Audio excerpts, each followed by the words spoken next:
especially PR systems, voters are often asked to choose a party and the representatives are elected on the basis of party lists. As a result, there is no one representative who represents and is responsible for one locality. In constituency-based system like the FPTP, the voters know who their own representative is and can hold him or her accountable. More importantly, the makers of our Constitution also felt that PR-based election may not be suitable for giving a stable government in a parliamentary system. We shall study the nature of parliamentary system of executive in the next chapter. This system requires that the executive has majority in the legislature. You will notice that the PR system may not produce a clear majority because seats in the legislature would be divided on the basis of share of votes. The FPTP system generally gives the largest party or coalition some extra bonus seats, more than their share of votes would allow. Thus, this system makes it possible for parliamentary government to function smoothly and effectively by facilitating the formation of a stable government. Finally, the FPTP system encourages voters from different social groups to come together to win an election in a locality. In a diverse country like India, a PR system would encourage each community to form its own nationwide party. This may also have been at the back of the mind of our constitution makers. The experience of the working of the Constitution has confirmed the expectation of the Constitution makers. The FPTP system has proved to be simple and familiar to ordinary voters. It has helped larger parties to win clear majorities at the center and the state level. The system has also discouraged political parties that get all their votes only from one caste or community. Normally, the working of the FPTP system results in a two-party system. This means that there are two major competitors for power and power is often shared by these two parties alternately. It is difficult for new parties or the third party to enter the competition and share power. In this respect, the experience of FPTP in India is slightly different. After independence, though we adopted the FPTP system, there emerged a one-party dominance and along with it there existed many smaller parties. After 1989, India is witnessing the functioning of the multi-party coalitions. At the same time, gradually, in many states, a two-party competition is emerging. But the distinguishing feature of India's party system is that the rise of coalitions has made it possible for new and smaller parties to enter into electoral competition in spite of the FPTP system. Check your progress. Here are the results of the Tamil Nadu Assembly election held in 2016. 1. What would be the composition of the assembly if it was a PR system like in Israel? 2. Which party would have a majority? 3. Who would form the government? 4. What would be the effect of this system on the relationship of political parties? Total seats, 234, election held in 232. Party. Percent of total votes. Number of seats. AIA-DMK. 40.77. 135. DMK. 31.64. 88. Inc. 6.42. 8. PMK. 5.32. 0. BJP. 2.84. 0. DMDK. 2.39. 0. CPI. 0.79. 0. IUML. 0.73. 1. Others parties. 6.37. 0. Independents 1.43. 0. NOTA. 1.30. Reservation of constituencies. We have noticed that in the FPTP election system, the candidate who secures the highest votes in a particular constituency is declared elected. This often works to the disadvantage of the smaller social groups. This is even more significant in the Indian social context. We have had a history of caste-based discrimination. In such a social system, the FPTP electoral system can mean that the dominant social groups and castes can win everywhere and the oppressed social groups may continue to remain unrepresented. Our constitution makers were aware of this difficulty and the need to provide a way to ensure fair and just representation to the oppressed social groups. This issue was debated even before independence and the British government had introduced separate electorates. This system meant that for electing a representative from a particular community, only those voters would be eligible who belong to that community. In the Constituent Assembly, many members expressed a fear that this will not suit our purposes. Therefore, it was decided to adopt the system of reserved constituencies. In this system, all voters in a constituency are eligible to vote, but the candidates must belong to only a particular community or social section for which the seat is reserved. There are certain social groups which may be spread across the country. In a particular constituency, their numbers may not be sufficient to be able to influence a victory of a candidate. However, taken across the country, they are a significantly sizable group. To ensure their proper representation, a system of reservation becomes necessary. The Constitution provides for reservation of seats in the Lok Sabha and state legislative assemblies for the scheduled castes and scheduled tribes. This provision was made initially for a period of 10 years and as a result of successive constitutional amendments, has been extended up to 2020. The Parliament can take a decision to further extend it when the period of reservation expires. The number of seats reserved for both of these groups is in proportion to their share in the population of India. Of the 543 elected seats in the Lok Sabha, 84 are reserved for scheduled castes and 47 are reserved for scheduled tribes, as on the 26th of January 2019. Who decides which constituency is to be reserved? On what basis is this decision taken? This decision is taken by an independent body called the Delimitation Commission.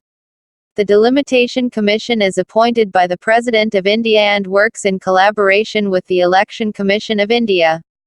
It is appointed for the purpose of drawing up the boundaries of constituencies all over the country. A quota of constituencies to be reserved in each state is fixed depending on the proportion of SC or Saint in that state. After drawing the boundaries, the Delimitation Commission looks at the composition of population in each constituency. Those constituencies that have the highest proportion of scheduled tribe population are reserved for Saint. In the case of scheduled castes, the Delimitation Commission looks at two things. It picks constituencies that have higher proportion of scheduled caste population, but it also spreads these constituencies in different regions of the state. This is done because the scheduled caste population is generally spread evenly throughout the country. These reserved constituencies can be rotated each time the delimitation exercise is undertaken. The Constitution does not make similar reservation for other disadvantaged groups. Of late there has been a strong demand seeking reservation of seats in the Lok Sabha and state assemblies for women. Given the fact that very few women are elected to representative bodies, the demand for reserving 1/3 seats for women is increasingly being articulated. Reservation of seats for women has been provided for in rural and urban local bodies.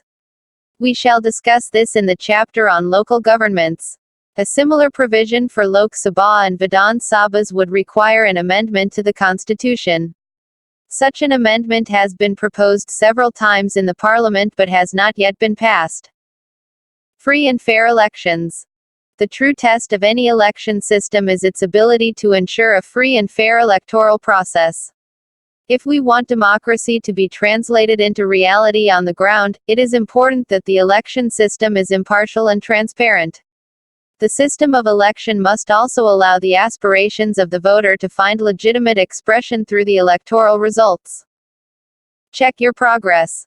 The proportion of Muslims in the population of India is about 14.2%. But the number of Muslim MPs in the Lok Sabha has usually been less than 6%, less than half of their share in population. A similar situation prevails in most state assemblies. 3 students drew different conclusions from this fact. Write down whether and why you agree or disagree with each of them. Halal, this demonstrates the unfairness of the FPTP system. We should have opted for PR system. Harif, this shows the wisdom of granting reservations to SC and Saint. What is needed is a reservation of seats for Muslims on the same lines as for SC and Saint. Sabha, there is no point in talking about Muslims as a whole. Muslim women are not going to get any share in any of these systems. We need a separate quota for Muslim women. Universal franchise and right to contest. Apart from laying down a method of elections, the Constitution answers two basic questions about elections: who are the voters? Who can contest elections? In both these respects, our Constitution follows the well-established democratic practices. You already know that democratic elections require that all adult citizens of the country must be eligible to vote in the elections. This is known as universal adult franchise. In many countries, citizens had to fight long battles with the rulers to get this right. In many countries, women could get this right very late and only after struggle. One of the important decisions of the framers of the Indian Constitution was to guarantee every adult citizen in India the right to vote. Till 1989, an adult Indian meant an Indian citizen above the age of 21. An amendment to the Constitution in 1989 reduced the eligibility age to 18. Adult franchise ensures that all citizens are able to participate in the process of selecting their representative. This is consistent with the principle of equality and non-discrimination that we studied in the chapter on rights. Many people thought, and many think so today, that giving the right to vote to everyone irrespective of educational qualification was not right. But our Constitution makers had a firm belief in the ability and worth of all adult citizens as equals in the matter of deciding what is good for the society, the country, and for their own constituencies. What is true of the right to vote is also true of right to contest election. All citizens have the right to stand for election and become the representative of the people. However, there are different minimum age requirements for contesting elections. For example, in order to stand for Lok Sabha or Assembly election, a candidate must be at least 25 years old. There are some other restrictions also. For instance, there is a legal provision that a person who has undergone imprisonment for 2 or more years for some offense is disqualified from contesting elections. But there are no restrictions of income, education, or class or gender on the right to contest elections. In this sense, our system of election is open to all citizens. Independent Election Commission. Several efforts have been made in India to ensure the free and fair election system and process. The most important among these is the creation of an independent election commission to supervise and conduct elections. Do you know that in many countries, there is an absence of an independent mechanism for conducting elections? Article 324, 1. The superintendence, direction and control of the preparation of the electoral rolls for, and the conduct of, all elections to Parliament and to the Legislature of every state and of elections to the offices of President and Vice President held under this Constitution shall be vested in a commission, referred to in this Constitution as the Election Commission. Article 324 of the Indian Constitution provides for an independent election commission for the superintendence, direction and control of the electoral roll and the conduct of elections in India. These words in the Constitution are very important, for they give the Election Commission a decisive role in virtually everything to do with elections. The Supreme Court has agreed with this interpretation of the Constitution. To assist the Election Commission of India, there is a Chief Electoral Officer in every state. The Election Commission is not responsible for the conduct of local body elections. As we shall study in the chapter on local government, the state election commissioners work independently of the Election Commission of India and each has its own sphere of operation. The Election Commission of India can either be a single member or a multi-member body. Till 1989, the Election Commission was single-member.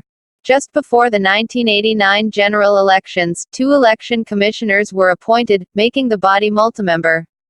Soon after the elections, the commission reverted to its single-member status. In 1993, 2 election commissioners were once again appointed and the commission became multi-member and has remained multi-member since then. Initially there were many apprehensions about a multi-member commission. There was a sharp difference of opinion between the then Chief Election Commissioner and the other commissioners about who had how much power. The matter had to be settled by the Supreme Court. Now there is a general consensus that a multi-member election commission is more appropriate as power is shared and there is greater accountability. The Chief Election Commissioner (CEC) presides over the Election Commission, but does not have more powers than the other election commissioners. The CEC and the two election commissioners have equal powers to take all decisions relating to elections as a collective body. They are appointed by the President of India on the advice of the Council of Ministers. It is therefore possible for a ruling party to appoint a partisan person to the commission who might favor them in the elections. This fear has led many to suggest that this procedure should be changed. Many persons have suggested that a different method should be followed that makes consultation with the Leader of Opposition and the Chief Justice of India necessary for the appointment of CEC and election commissioners. The Constitution ensures the security of the tenure of the CEC and election commissioners. They are appointed for a 6-year term or continue till the age of 65, whichever is earlier. The CEC can be removed before the expiry of the term, by the President if both Houses of Parliament make such a recommendation with a special majority. This is done to ensure that a ruling party cannot remove a CEC who refuses to favor it in elections. The election commissioners can be removed by the President of India. The Election Commission of India has a wide range of functions. 1. It supervises the preparation of up-to-date voters' list. It makes every effort to ensure that the voters' list is free of errors like non-existence of names of registered voters or existence of names of those non-eligible or non-existent. 2. It also determines the timing of elections and prepares the election schedule. The election schedule includes the notification of elections, date from which nominations can be filed, last date for filing nominations, last date of scrutiny, last date of withdrawal, date of polling and date of counting and declaration of results. 3. During this entire process, the Election Commission has the power to take decisions to ensure a free and fair poll. It can postpone or cancel the election in the entire country or a specific state or constituency on the grounds that the atmosphere is vitiated and therefore, a free and fair election may not be possible. The Commission also implements a model code of conduct for parties and candidates. It can order a re-poll in a specific constituency. It can also order a recount of votes when it feels that the counting process has not been fully fair and just. 4. The Election Commission accords recognition to political parties and allots symbols to each of them. The Election Commission has very limited staff of its own. It conducts the elections with the help of the administrative machinery. However, once the election process has begun, the Commission has control over the administration as far as election-related work is concerned. During the election process, the administrative officers of the state and central governments are assigned election-related duty, and in this respect, the Election Commission has full control over them. The EC can transfer the officers, or stop their transfers. It can take action against them for failing to act in a nonpartisan manner. Over the years, the Election Commission of India has emerged as an independent authority which has asserted its powers to ensure fairness in the election process. It has acted in an impartial and unbiased manner in order to protect the sanctity of the electoral process. The record of Election Commission also shows that every improvement in the functioning of institutions does not require legal or constitutional change. It is widely agreed that the Election Commission is more independent and assertive now than it was till 25 years ago. This is not because the powers and constitutional protection of the Election Commission have increased. The Election Commission has started using more effectively the powers it always had in the Constitution. Since 1951-52, 16 Lok Sabha elections have been held. Many more state assembly elections and by-elections have been conducted by the Election Commission. The EC has faced many difficult situations such as holding elections in militancy-affected areas like Assam, Punjab or Jammu and Kashmir. It has also faced the difficult situation of having to postpone the election process midway in 1991 when the ex-Prime Minister Rajiv Gandhi was assassinated during campaigning. In 2002, the Election Commission faced another critical situation when the Gujarat Assembly was dissolved and elections had to be conducted. But the Election Commission found that unprecedented violence in that state had made it impossible to hold free and fair elections immediately.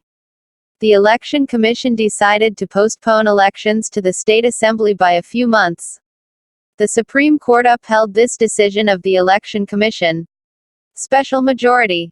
Special majority means 1. 2/3 majority of those present and voting, and 2. Simple majority of the total membership of the House. Let us say that you have to pass a resolution in your class with a special majority. Imagine further that your class has a total student strength of 57. But on the day of voting, only 51 students are present and 50 students participated in voting. When would you say that the resolution has been passed with special majority, in this situation? In this book you will find mention of special majority, in at least 3 other chapters. One is in the next chapter on executive, where we discuss the impeachment of the President of India. Find out the other 2 places where special majority is discussed. Check your progress. Why do you think does the Election Commission have the following powers and privileges? What could have happened if these did not exist? The Commission can issue orders to government employees engaged in any election-related duty. The government cannot remove the Chief Election Commissioner. The Commission can cancel an election if it thinks that it was not fair. Electoral reforms. No system of election can ever be perfect. And in actual election process, there are bound to be many flaws and limitations. Any democratic society has to keep searching for mechanisms to make elections free and fair to the maximum. With the acceptance of adult suffrage, freedom to contest elections, and the establishment of an independent election commission, India has tried to make its election process free and fair. However, the experience of the past 66 years has given rise to many suggestions for reforming our election system. The Election Commission, political parties, various independent groups, and many scholars have come up with proposals for electoral reform. Some of these suggestions are about changing the constitutional provisions discussed in this chapter. 1. Our system of elections should be changed from the FPTP to some variant of the PR system. This would ensure that parties get seats, as far as possible, in proportion to the votes they get. 2. There should be a special provision to ensure that at least 1/3 women are elected to the Parliament and assemblies. 3. There should be stricter provisions to control the role of money in electoral politics. The elections' expenses should be paid by the government out of a special fund. 4. Candidates with any criminal case should be barred from contesting elections, even if their appeal is pending before a court. 5. There should be complete ban on the use of caste and religious appeals in the campaign. 6. There should be a law to regulate the functioning of political parties and to ensure that they function in a transparent and democratic manner. These are but a few suggestions. There is no consensus about these suggestions. Even if there was a consensus, there are limits to what the laws and formal provisions can do. Free and fair elections can be held only if the candidates, the parties and those involved in the election process agree to abide by the spirit of democratic competition. Apart from legal reforms, there are 2 other ways of ensuring that elections reflect the expectations and democratic aspirations of the people. One is, of course, that people themselves have to be more vigilant, more actively involved in political activities. But there are limits to the extent to which ordinary people can engage in politics on a regular basis. Therefore, it is necessary that various political institutions and voluntary organizations are developed and are active in functioning as watchdog for ensuring free and fair elections. Conclusion. In countries where representative democracy is practiced, elections and the representative character of those elections are crucial factors in making democracy effective and trustworthy. The success of India's election system can be gauged from a number of factors. 1. Our election system has allowed the voters not only to freely choose representatives, but also to change governments peacefully both at the state and national level. 2. Secondly, voters have consistently taken a keen interest in the election process and participated in it. The number of candidates and parties that contest elections is on the rise. 3. Thirdly, the system of election has proved to be accommodative and inclusive. The social composition of our representatives has changed gradually. Now our representatives come from many different social sections, though the number of women legislators has not increased satisfactorily. 4. Fourthly, the election outcome in most parts of the country does not reflect electoral malpractices and rigging. Of course, many attempts at rigging do take place. You must have read about violence, about complaints that voters' names disappear from the voters' list, about intimidation, and so on. Yet, such instances rarely directly affect the outcome of the election. 5. Finally and most importantly, elections have become a part and parcel of our democratic life. No one can imagine a situation where a government would disrespect the verdict of an election. Similarly, no one can imagine that a government would be formed without holding elections. In fact, regularity and periodicity of elections has earned fame for India as a great democratic experiment. All these factors have earned for our election system a respect within and outside the country. The voter in India has gained confidence. The legitimacy of the Election Commission has increased in the eyes of the people. This vindicates the basic decisions taken by our constitution makers. If the election process becomes more flawless, we as voters and citizens would be able to share more effectively in this carnival of democracy and make it more meaningful. Arguments in Constituent Assembly debates. 1. Separate electorates have been a curse to India, have done incalculable harm to this country. Separate electorates have barred our progress. We, Muslims, want to merge in the nation. For God's sake, keep your hands off reservation for the Muslim community. Tajamil Hussain, CAD, Volume 8 p. 333, the 26th of May 1949. 2. But I have come to say a few words on behalf of the Adivasis of India. In the past, thanks to the major political parties, thanks to the British government and thanks to every enlightened Indian citizen, we have been isolated and kept, as it were, in a zoo. We are willing to mix with you, and it is for that reason that we have insisted on a reservation of seats as far as the legislatures are concerned. We have not asked for separate electorates. Under the 1935 Act, throughout the legislatures in India, there were altogether only 24 Adivasi MLAs out of a total of 1585. And not a single representative at the center. Jaipal Singh, CAD, Volume VPP 209 to 210, the 27th of August 1947 exercises. 1. Which of the following resembles most a direct democracy? 0. Discussions in a family meeting. 1. Election of the class monitor. 2. Choice of a candidate by a political party. 3. Decisions taken by the Gram Sabha. 4. Opinion polls conducted by the media. 2. Which of the following tasks are not performed by the Election Commission? 0. Preparing the electoral rolls. 1. Nominating the candidates. 2. Setting up polling booths. 3. Implementing the Model Code of Conduct. 4. Supervising the Panchayat elections. 3. Which of the following is common to the method of election of the members of Rajya Sabha and Lok Sabha? 0. Every citizen above the age of 18 is an eligible voter. 1. Voter can give preference order for different candidates. 2. Every vote has equal value. 3. The winner must get more than half the votes. 4. In the first past the post system, that candidate is declared winner who 0. Secures the largest number of postal ballots. 0. Belongs to the party that has highest number of votes in the country. 1. Has more votes than any other candidate in the constituency. 2. Attains first position by securing more than 50% votes. 2. What is the difference between the system of reservation of constituencies and the system of separate electorate? Why did the constitution makers reject the latter? 3. Which of the following statements are incorrect? Identify and correct them by substituting, adding or rearranging only one word or phrase. A FPTP system is followed for all the elections in India. B. Election Commission does not supervise panchayat and municipal elections. C. President of India cannot remove an election commissioner. D. Appointment of more than one election commissioner in the Election Commission is mandatory.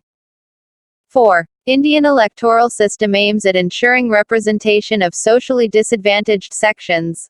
However, we have only 12% women members in our legislatures. What measures would you suggest to improve the situation? 5. Here are some wishes expressed in a conference to discuss a constitution for a new country. Write against each of these whether FPTP or proportional representation system is more suited to meet each of these wishes.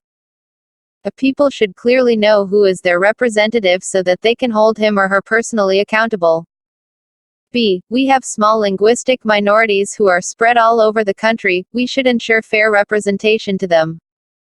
C. There should be no discrepancy between votes and seats for different parties. D. People should be able to elect a good candidate even if they do not like his or her political party. 6. A former chief election commissioner joined a political party and contested elections. There are various views on this issue. 1. View is that a former election commissioner is an independent citizen and has a right to join any political party and to contest election. According to the other view, leaving this possibility open can affect the impartiality of the election commission. So, former election commissioners must not be allowed to contest any elections. Which position do you agree with and why? Square root, Indian democracy is now ready to shift from a crude first-past-the-post system to a system of proportional representation. Do you agree with this statement? Give your reasons for or against this statement. National Voters' Day, NVD Pledge.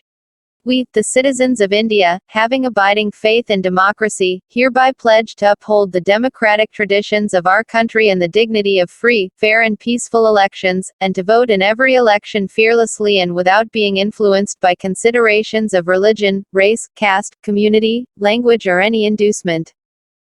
For details about systematic voters' education and electoral participation, SVEP, Program of the Election Commission of India and Electoral Literacy Club, ELC, visit.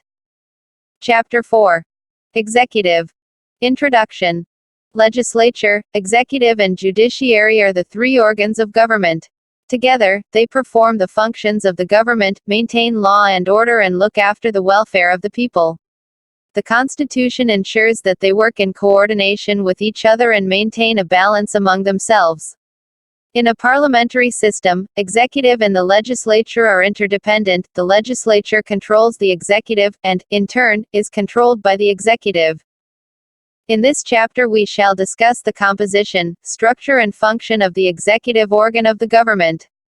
This chapter will also tell you about the changes that have occurred in recent times due to political practice. After reading this chapter, you will be able to 1. Make a distinction between the parliamentary and the presidential executive. 2. Understand the constitutional position of the President of India. 3. Know the composition and functioning of the Council of Ministers and the importance of the Prime Minister, and 4. Understand the importance and functioning of the administrative machinery. What is an executive? Who is in charge of the administration of your school? Who takes important decisions in a school or a university? In any organization, some office holder has to take decisions and implement those decisions. We call this activity administration or management.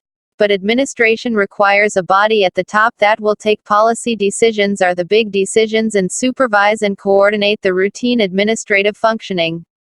You may have heard about the executives of big companies, banks or industrial units. Every formal group has a body of those who function as the chief administrators or the executives of that organization. Some office holders decide the policies and rules and regulations, and then some office holders implement those decisions in actual day-to-day functioning of the organization. The word executive means a body of persons that looks after the implementation of rules and regulations in actual practice. In the case of government also, one body may take policy decisions and decide about rules and regulations, while the other one would be in charge of implementing those rules. The organ of government that primarily looks after the function of implementation and administration is called the executive. What are the principal functions of the executive? Executive is the branch of government responsible for the implementation of laws and policies adopted by the legislature.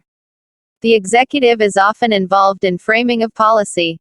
The official designations of the executive vary from country to country. Some countries have presidents, while others have chancellors. The executive branch is not just about presidents, prime ministers and ministers.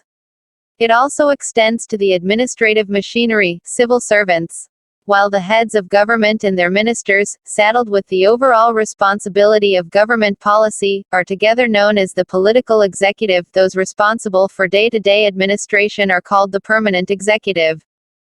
What are the different types of executive? Every country may not have the same type of executive. You may have heard about the President of the USA and the Queen of England. But the powers and functions of the President of the USA are very different from the powers of the President of India. Similarly, the powers of the Queen of England are different from the powers of the King of Bhutan. Both India and France have prime ministers, but their roles are different from each other. Why is this so? To answer this question, we will briefly outline the nature of executive existing in some of these countries. The USA has a presidential system and executive powers are in the hands of the president. Canada has a parliamentary democracy with a constitutional monarchy where Queen Elizabeth II is the formal chief of state and the prime minister is the head of government. In France, both the president and the prime minister are a part of the semi-presidential system. The president appoints the prime minister as well as the ministers but cannot dismiss them as they are responsible to the parliament. Japan has a parliamentary system with the emperor as the head of the state and the prime minister as the head of government. Italy has a parliamentary system with the president as the formal head of state and the prime minister as the head of government. Russia has a semi-presidential system where president is the head of state and prime minister, who is appointed by the president, is the head of government. Germany has a parliamentary system in which president is the ceremonial head of state and the chancellor is the head of government. In a presidential system, the president is the head of state as well as head of government. In this system, the office of president is very powerful, both in theory and practice. Countries with such a system include the United States, Brazil and most nations in Latin America. In a parliamentary system, the prime minister is the head of government. Most parliamentary systems have a president or a monarch who is the nominal head of state. In such a system, the role of president or monarch is primarily ceremonial and prime minister along with the cabinet wields effective power. Countries with such system include Germany, Italy, Japan, United Kingdom as well as Portugal. A semi-presidential system has both a president and a prime minister, but unlike the parliamentary system, the president may possess significant day-to-day powers. In this system, it is possible that sometimes the president and the prime minister may belong to the same party and at times they may belong to two different parties and thus, would be opposed to each other. Countries with such a system include France, Russia, Sri Lanka, etc. Semi-presidential executive in Sri Lanka. In 1978, the Constitution of Sri Lanka was amended and the system of executive presidency was introduced. Under the system of executive presidency, people directly elect the president. It may happen that both the president and the prime minister belong to the same political party or to different political parties. The president has vast powers under the Constitution. The president chooses the prime minister from the party that has a majority in the parliament. Though ministers must be members of the parliament, the president has the power to remove the prime minister, or ministers. Apart from being the elected head of state and the commander-in-chief of the armed forces, the president is also the head of the government. Elected for a term of 6 years, the president cannot be removed except by a resolution in the parliament passed by at least 2/3 of the total number of members of parliament. If it is passed by not less than 1/2 of the total number of members of parliament and the speaker is satisfied that such allegations merit inquiry, then the speaker can report the matter to the Supreme Court. How is the position of the president and prime minister in Sri Lanka different from India? Compare the role of Supreme Court and the impeachment of the president in India and Sri Lanka. Check your progress. Neha, it is really very simple. A country having A president has a presidential executive and one with a prime minister has parliamentary executive. How would you explain to Neha that this is not always the case? Parliamentary executive in India. When the Constitution of India was written, India already had some experience of running the parliamentary system under the Acts of 1919 and 1935. This experience had shown that in the parliamentary system, the executive can be effectively controlled by the representatives of the people. The makers of the Indian Constitution wanted to ensure that the government would be sensitive to public expectations and would be responsible and accountable. The other alternative to the parliamentary executive was the presidential form of government. But the presidential executive puts much emphasis on the president as the chief executive and is source of all executive power. There is always the danger of personality cult in presidential executive. The makers of the Indian Constitution wanted a government that would have a strong executive branch, but at the same time, enough safeguards should be there to check against the personality cult. In the parliamentary form there are many mechanisms that ensure that the executive will be answerable to and controlled by the legislature or people's representatives. So the Constitution adopted the parliamentary system of executive for the governments both at the national and state levels. According to this system, there is a president who is the formal head of the state of India and the prime minister and the council of ministers, which run the government at the national level. At the state level, the executive comprises the governor and the chief minister and council of ministers. The Constitution of India vests the executive power of the Union formally in the President. In reality, the President exercises these powers through the Council of Ministers headed by the Prime Minister. The President is elected for a period of 5 years. But there is no direct election by the people for the office of President. The President is elected indirectly. This means that the President is elected not by the ordinary citizens but by the elected MLAs and MPs. This election takes place in accordance with the principle of proportional representation with single transferable vote. The President can be removed from office only by Parliament by following the procedure for impeachment. This procedure requires a special majority as explained in the last chapter. The only ground for impeachment is violation of the Constitution. Do you know what the word shall means here? It indicates that the advice is binding on the President. In view of the controversy about the scope of the President's powers, a specific mention was made in the Constitution by an amendment that the advice of the Council of Ministers will be binding on the President. By another amendment made later, it was decided that the President can ask the Council of Ministers to reconsider its advice but has to accept the reconsidered advice of the Council of Ministers. We have already seen that President is the formal head of the government. In this formal sense, the President has wide-ranging executive, legislative, judicial and emergency powers. In a parliamentary system, these powers are in reality used by the President only on the advice of the Council of Ministers. The Prime Minister and the Council of Ministers have support of the majority in the Lok Sabha and they are the real executive. In most of the cases, the President has to follow the advice of the Council of Ministers. Power and position of President.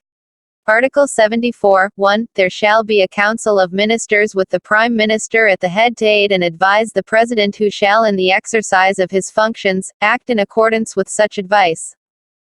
Provided that the President may require the Council of Ministers to reconsider such advice, and the President shall act in accordance with the advice tendered after such reconsideration. Discretionary powers of the President. On the basis of the above discussion can we infer that the President has no discretionary power under any circumstances? This will be an incorrect assessment. Constitutionally, the President has a right to be informed of all important matters and deliberations of the Council of Ministers. The Prime Minister is obliged to furnish all the information that the President may call for. The President often writes to the Prime Minister and expresses his views on matters confronting the country. Besides this, there are at least 3 situations where the President can exercise the powers using his or her own discretion. In the first place, we have already noted that the President can send back the advice given by the Council of Ministers and ask the Council to reconsider the decision. In doing this, the President acts on his or her own discretion. when the president thinks that the advice has certain flaws or legal lacunae, or that it is not in the best interests of the country, the president can ask the council to reconsider the decision. Although, the council can still send back the same advice and the president would then be bound by that advice, such a request by the president to reconsider the decision would naturally carry a lot of weight. So, this is one way in which the president can act in his own discretion. Secondly, the president also has veto power by which he can withhold or refuse to give assent to bills, other than money bill passed by the parliament. Every bill passed by the parliament goes to the president for his assent before it becomes a law. The president can send the bill back to the parliament asking it to reconsider the bill. This veto power is limited because, if the parliament passes the same bill again and sends it back to the president, then, the president has to give assent to that bill. However, there is no mention in the Constitution about the time limit within which the president must send the bill back for reconsideration. This means that the president can just keep the bill pending with him without any time limit. This gives the president an informal power to use the veto in a very effective manner. This is sometimes referred to as pocket veto. Then, the third kind of discretion arises more out of political circumstances. Formally, the president appoints the prime minister. Normally, in the parliamentary system, a leader who has the support of the majority in the Lok Sabha would be appointed as prime minister and the question of discretion would not arise. But imagine a situation when after an election, no leader has a clear majority in the Lok Sabha. Imagine further that after attempts to forge alliances, 2 or 3 leaders are claiming that they have the support of the majority in the House. Now, the president has to decide whom to appoint as the prime minister. In such a situation, the president has to use his own discretion in judging who really may have the support of the majority or who can actually form and run the government. Since 1989, major political changes have considerably increased the importance of the presidential office. In the 4 parliamentary elections held from 1989 to 1998, no single party or coalition attained a majority in the Lok Sabha. These situations demanded presidential intervention either in order to constitute governments or to grant a request for dissolution of Lok Sabha by a prime minister who could not prove majority in the House. It may thus be said that presidential discretion is related to political conditions. There is greater scope for presidential assertiveness when governments are not stable and coalitions occupy power. For the most part, the president is a formal power holder and a ceremonial head of the nation. You may wonder, why then do we need a president? In a parliamentary system, the Council of Ministers is dependent on the support of the majority in the legislature. This also means that the Council of Ministers may be removed at any time and a new Council of Ministers will have to be put in place. Such a situation requires a head of the state who has a fixed term, who may be empowered to appoint the prime minister and who may symbolically represent the entire country. This is exactly the role of the president in ordinary circumstances. Besides, when no party has a clear majority, the president has the additional responsibility of making a choice and appointing the prime minister to run the government of the country. Think a while. We saw that there is no time limit on the president for giving his assent to a bill. Do you know that such a thing has already happened? In 1986, the Parliament passed a bill known as Indian Post Office Amendment Bill. This bill was widely criticized by many for it sought to curtail the freedom of the press. The then President, Gyani Zail Singh, did not take any decision on this bill. After his term was over, the next president, Venkataraman, sent the bill finally back to the Parliament for reconsideration. By that time, the government that brought the bill before the Parliament had changed and a new government was elected in 1989. This government belonged to a different coalition and did not bring the bill back before the Parliament. Thus, Zail Singh's decision to postpone giving assent to the bill effectively meant that the bill could never become a law. The Vice President of India. The Vice President is elected for 5 years. His election method is similar to that of the President, the only difference is that members of state legislatures are not part of the Electoral College. The Vice President may be removed from his office by a resolution of the Rajya Sabha passed by a majority and agreed to by the Lok Sabha. The Vice President acts as the ex officio chairman of the Rajya Sabha and takes over the office of the President when there is a vacancy by reasons of death, resignation, removal by impeachment or otherwise. The Vice President acts as the President only until a new President is elected. B. D. Jati acted as President on the death of Fakhruddin Ali Ahmed until a new President was elected. Check your progress. Imagine that the Prime Minister wants to impose President's rule in one state because the state government has failed to effectively curb atrocities against the Dalits in that state. The President has a different position. He is saying that the provision regarding President's rule should be used only sparingly. In this situation, which of the following courses are open to the President? A. Tell the Prime Minister that he will not sign on the order promulgating President's rule. B. Dismiss the Prime Minister. C. Ask the Prime Minister to send CRPF to that state. D. Make a press statement about how the Prime Minister is wrong. E. Discuss the matter with the Prime Minister and try to dissuade him from taking this action, but if he insists, agreeing to sign the said order. Prime Minister and Council of Ministers. No discussion of government or politics in India would normally take place without mentioning one office, the Prime Minister of India. Can you imagine why this is so?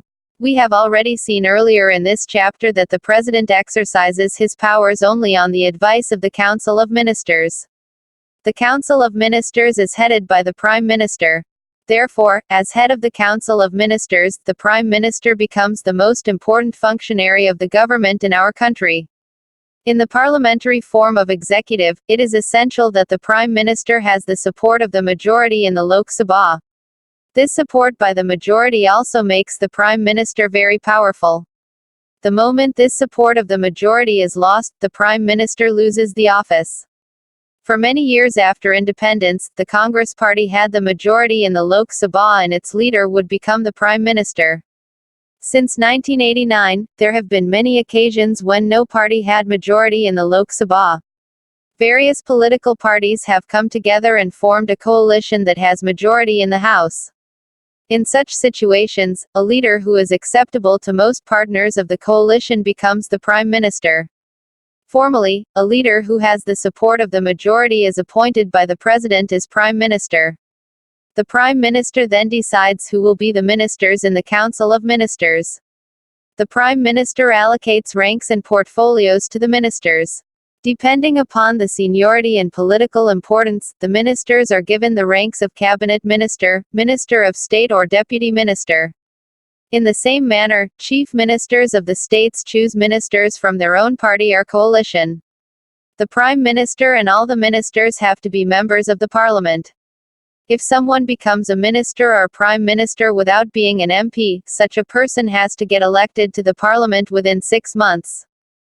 In the chapter on the Legislature, you will study in detail the various mechanisms through which the Parliament controls the executive.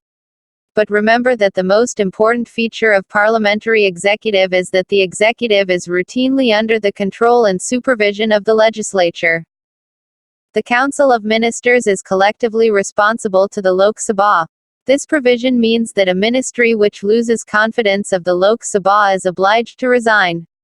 The principle indicates that the ministry is an executive committee of the Parliament and it collectively governs on behalf of the Parliament. Collective responsibility is based on the principle of the solidarity of the cabinet. It implies that a vote of no confidence even against a single minister leads to the resignation of the entire Council of Ministers. It also indicates that if a minister does not agree with a policy or decision of the cabinet, he or she must either accept the decision or resign. It is binding on all ministers to pursue or agree to a policy for which there is collective responsibility. In India, the Prime Minister enjoys a preeminent place in the government. The Council of Ministers cannot exist without the Prime Minister.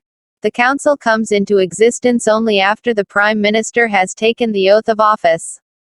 The death or resignation of the Prime Minister automatically brings about the dissolution of the Council of Ministers, but the demise, dismissal or resignation of a minister only creates a ministerial vacancy. The Prime Minister acts as a link between the Council of Ministers on the one hand and the President as well as the Parliament on the other. It is this role of the Prime Minister which led P.T. Nehru to describe him as the linchpin of government. It is also the constitutional obligation of the Prime Minister to communicate to the President all decisions of the Council of Ministers relating to the administration of the affairs of the Union and proposals for legislation. The Prime Minister is involved in all crucial decisions of the government and decides on the policies of the government. Thus, the power wielded by the Prime Minister flows from various sources: control over the Council of Ministers, leadership of the Lok Sabha, command over the bureaucratic machine, access to media, projection of personalities during elections, projection as national leader during international summitry as well as foreign visits. However, the power which the Prime Minister wields and actually puts into use depends upon the prevailing political conditions. The position of the Prime Minister and Council of Ministers has been unassailable whenever a single political party has secured majority in the Lok Sabha. However, this has not been the case when governments have been led by coalitions of political parties. Since 1989, we have witnessed many coalition governments in India. Many of these governments could not remain in power for the full term of the Lok Sabha. They were either removed or they resigned due to loss of support of the majority. These developments have affected the working of the parliamentary executive. In the first place, these developments have resulted in a growing discretionary role of the President in the selection of prime ministers. Secondly, the coalitional nature of Indian politics in this period has necessitated much more consultation between political partners, leading to erosion of prime ministerial authority.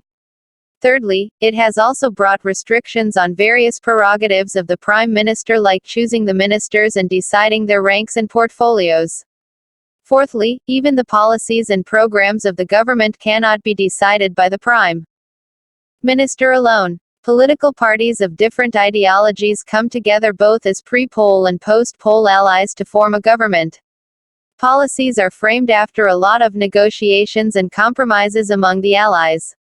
In this entire process, the Prime Minister has to act more as a negotiator than as leader of the government. At the state level, a similar parliamentary executive exists, though with some variations. The most important variation is that there is a governor of the state appointed by the President, on the advice of the central government. Though the Chief Minister, like the Prime Minister, is the leader of the majority party in the Assembly, the governor has more discretionary powers. However, the main principles of parliamentary system operate at the state level too. Check your progress. Suppose the Prime Minister is to select the Council of Ministers. What will she do? 1. Select those who are experts in the various subjects. 2. Select only those who are from her party. 3. Select those who are personally loyal and dependable. 4. Select those who are supporters of the government. 5. Take into account the political weight of the various aspirants and choose from among them. Permanent executive bureaucracy. Who implements the decisions of the ministers? The executive organ of the government includes the Prime Minister, the ministers, and a large organization called the bureaucracy or the administrative machinery. To underline the difference between this machinery and the military service, it is described as civil service. Trained and skilled officers who work as permanent employees of the government are assigned the task of assisting the ministers in formulating policies and implementing these policies. In a democracy, the elected representatives and the ministers are in charge of government and the administration is under their control and supervision. In the parliamentary system, the legislature also exercises control over the administration. The administrative officers cannot act in violation of the policies adopted by the legislature. It is the responsibility of the ministers to retain political control over the administration. India has established professional administrative machinery. At the same time, this machinery is made politically accountable. The bureaucracy is also expected to be politically neutral. This means that the bureaucracy will not take any political position on policy matters. In a democracy, it is always possible that a party is defeated in elections and the new government wants to opt for new policies in the place of policies of the previous government. In such a situation, it is the responsibility of the administrative machinery to faithfully and efficiently participate in drafting the policy and in its implementation. The Indian bureaucracy today is an enormously complex system. It consists of the All India services, state services, employees of the local governments, and technical and managerial staff running public sector undertakings. Makers of our Constitution were aware of the importance of the nonpartisan and professional bureaucracy. They also wanted the members of the civil services or bureaucracy to be impartially selected on the basis of merit. So, the Union Public Service Commission has been entrusted with the task of conducting the process of recruitment of the civil servants for the Government of India. Similar public service commissions are provided for the states also. Members of the public service commissions are appointed for a fixed term. Their removal or suspension is subject to a thorough enquiry made by a judge of the Supreme Court. While efficiency and merit are the norms for recruitment, the Constitution also ensures that all sections of the society, including the weaker sections, have an opportunity to be part of the public bureaucracy. For this purpose, the Constitution has provided for reservation of jobs for the Dalits and Adivasis. Subsequently, reservations have also been provided for women and other backward classes. These provisions ensure that the bureaucracy would be more representative and social inequalities will not come in the way of recruitment to the civil service. Persons selected by the UPSC for Indian Administrative Service and Indian Police Service constitute the backbone of the higher-level bureaucracy in the states. You may know that the collector of a district is the most important officer of the government at the district level. Do you know that the collector is normally an IAS officer and that the officer is governed by the service conditions laid down by the central government? An IAS or IPS officer is assigned to a particular state, where he or she works under the supervision of the state government. However, the IAS or IPS officers are appointed by the central government. They can go back into the service of the central government, and most importantly, only the central government can take disciplinary action against them. This means that the key administrative officers of the states are under the supervision and control of the central government. Apart from the IAS and the IPS officers appointed by the UPSC, the administration of the state is looked after by officers appointed through the state public service commissions. As we shall study later in the chapter on federalism, this feature of the bureaucracy strengthens the control of the central government over the administration of the states. The bureaucracy is an instrument through which welfare policies of the government must reach the people. But most often, it is so powerful that people are afraid of approaching a government officer. It is a common experience of the people that bureaucracy is insensitive to the demands and expectations of the ordinary citizen. Only if the democratically elected government controls the bureaucracy, some of these problems can be effectively handled. On the other hand, too much political interference turns the bureaucracy into an instrument in the hands of the politician. Though the Constitution has created independent machinery for recruitment, many people think that there is no provision for protecting the civil servants from political interference in the performance of their duties. It is also felt that enough provisions are not there to ensure the accountability of the bureaucracy to the citizen. There is an expectation that measures like the right to information may make the bureaucracy a little more responsive and accountable. Arguments in Constituent Assembly debates. 1. We did not give him any real power, but we have made his position one of authority and dignity. The Constitution wants to create neither a real executive nor a mere figurehead, but a head that neither reigns nor governs. It wants to create a great figurehead. Jawaharlal Nehru, CAD, Volume VP 734. 2. There were some members in the Constituent Assembly who felt that ministers should be elected by the legislature and not selected by the Prime Minister or Chief Minister.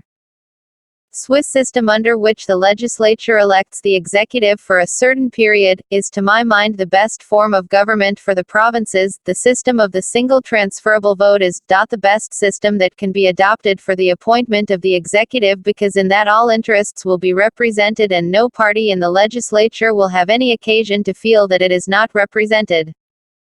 Begum Aziz Rasool, CAD, Volume IVP 631, the 17th of July 1947. Conclusion. The modern executive is a very powerful institution of government. The executive enjoys greater powers compared to other organs of the government. This generates a greater need to have democratic control over the executive. The makers of our Constitution thought with foresight that the executive must be put firmly under regular supervision and control. Thus, a parliamentary executive was chosen. Periodic elections, constitutional limits over the exercise of powers, and democratic politics have ensured that executive organ cannot become unresponsive. Exercises. 1. A parliamentary executive means 1. Executive where there is a parliament. 2. Executive elected by the parliament. 3. Where the parliament functions as the executive. 4. Executive that is dependent on support of the majority in the parliament. 2. Read this dialogue. Which argument do you agree with? Why? Amit, looking at the constitutional provisions, it seems that the president is only a rubber stamp. Shama, the president appoints the prime minister. So, he must have the powers to remove the prime minister as well. Rajesh, we don't need a president. After the election, the parliament can meet and elect a leader to be the prime minister. 4. Identify the ministry which may have released the following news items. Would this be a ministry of the central government or the state government? Why? 1. An official release said that in 2004-05 the Tamil Nadu Textbooks Corporation would release new versions for Standards 7, X and 11. 2. A new railway loop line bypassing the crowded Tiruvallur-Chennai section to help iron ore exporters. The new line, likely to be about 80 kilometers long, will branch off at Puttur and then reach Athapattu near the port. 3. The three-member sub-divisional committee formed to verify suicide by farmers in Ramayampet Mandal has found that the 2 farmers who committed suicide this month have had economic problems due to failure of crops. 5. While appointing the Prime Minister, the President selects 1. Leader of the largest party in the Lok Sabha. 2. Leader of the largest party in the alliance which secures a majority in the Lok Sabha. 3. The leader of the largest party in the Rajya Sabha. D. Leader of the alliance or party that has the support of the majority in Lok Sabha. 6. Read this discussion and say which of these statements applies most to India. Alec, Prime Minister is like a king, he decides everything in our country. Shekhar, Prime Minister is only first among equals, he does not have any special powers. All ministers and the PM have similar powers. Bobby, Prime Minister has to consider the expectations of the party members and other supporters of the government. But after all, the Prime Minister has a greater say in policy making and in choosing the ministers. 1. Why do you think is the advice of the Council of Ministers binding on the President? Give your answer in not more than 100 words. 2. The parliamentary system of executive vests many powers in the legislature for controlling the executive. Why, do you think, is it so necessary to control the executive? 3. It is said that there is too much political interference in the working of the administrative machinery. It is suggested that there should be more and more autonomous agencies which do not have to answer to the ministers. 0. Do you think this will make administration more people-friendly? 1. Do you think this will make administration more efficient? 2. Does democracy mean full control of elected representatives over the administration? Write an essay of 200 words on the proposal to have an elected administration instead of an appointed administration. Chapter 5. Legislature. Introduction. You have already studied the importance of elections and the method of election adopted in India. Legislatures are elected by the people and work on behalf of the people. In this chapter you would study how elected legislatures function and help in maintaining democratic government. You will also learn about the composition and functioning of the parliament and state legislatures in India and their importance in democratic government. After reading this chapter you would know 1. The importance of the legislature. 2. The functions and powers of the Parliament of India. 3. The law-making procedure. 4. How the Parliament controls the executive, and 5. How the Parliament regulates itself. Why do we need a Parliament? Legislature is not merely a law-making body. Lawmaking is but one of the functions of the legislature. It is the center of all democratic political process. It is packed with action, walkouts, protests, demonstration, unanimity, concern and cooperation. All these serve very vital purposes.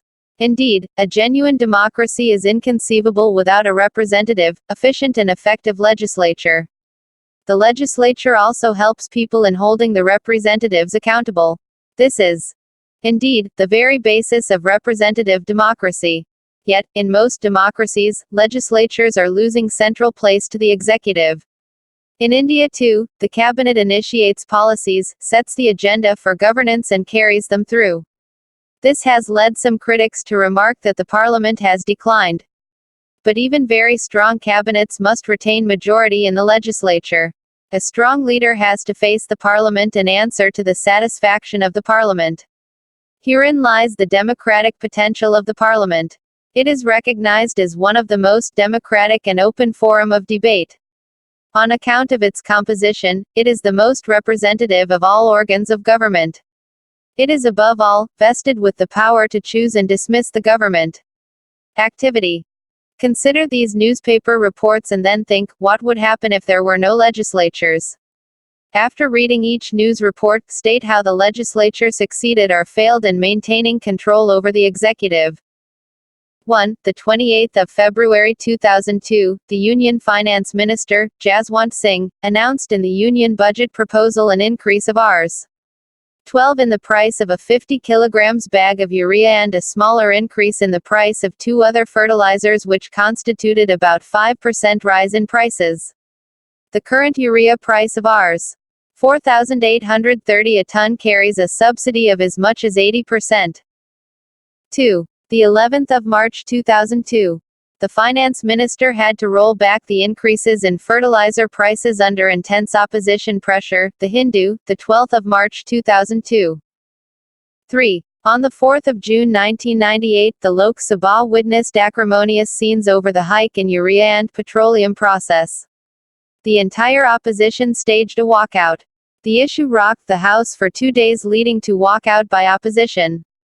The finance minister in his budget proposal had proposed a hike of 50 paisa per kilogram of urea to reduce subsidy on it.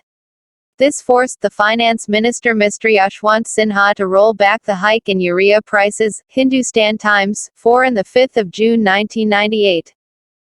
4. The 22nd of February 1983, in a rare move, the Lok Sabha today unanimously decided to suspend official business and give precedence to debate on Assam. Home Minister P.C. Seti made a statement, "I seek the cooperation of all members whatever their views and policies, in promoting harmony among different communities and groups living in Assam. What is needed now is not acrimony but a healing touch." Hindustan Times, the 22nd of February 1983. 5. Congress members voiced protest against atrocities on Harijans in Andhra Pradesh. The Hindu, the 3rd of March 1985. Why do we need two houses of parliament? The term parliament refers to the national legislature. The legislature of the states is described as state legislature. The parliament in India has two houses. When there are two houses of the legislature, it is called a bicameral legislature. The two houses of the Indian Parliament are the Council of States or the Rajya Sabha and the House of the People or the Lok Sabha. The Constitution has given the states the option of establishing either a unicameral or bicameral legislature. At present only 7 states have a bicameral legislature. Countries with large size and much diversity usually prefer to have two houses of the national legislature to give representation to all sections in the society and to give representation to all geographical regions or parts of the country. A bicameral legislature has one more advantage. A bicameral legislature makes it possible to have every decision reconsidered. Every decision taken by one house goes to the other house for its decision. This means that every bill and policy would be discussed twice. This ensures a double check on every matter. Even if one house takes a decision in haste, that decision will come for discussion in the other house and reconsideration will be possible. Rajya Sabha. Each of the two houses of parliament has different bases of representation. The Rajya Sabha represents the states of India. It is an indirectly elected body. Residents of the state elect members to State Legislative Assembly. The elected members of State Legislative Assembly in turn elect the members of the Rajya Sabha. We can imagine two different principles of representation in the second chamber. One way is to give equal representation to all the parts of the country irrespective of their size or population. We may call this as symmetrical representation. On the other hand, parts of the country may be given representation according to their population. This second method means that regions or parts having larger population would have more representatives in the second chamber than regions having less population. In the USA, every state has equal representation in the Senate. This ensures equality of all the states. But this also means that a small state would have the same representation as the larger states. The system of representation adopted for the Rajya Sabha is different from that in the USA. The number of members to be elected from each state has been fixed by the fourth schedule of the Constitution. What would happen if we were to follow the American system of equality of representation in the Rajya Sabha? Uttar Pradesh with a population of 1,998.12 lakhs would get seats equal to that of Sikkim whose population is only 6.10 lakhs. The framers of the Constitution wanted to prevent such discrepancy. States with larger population get more representatives than states with smaller population get.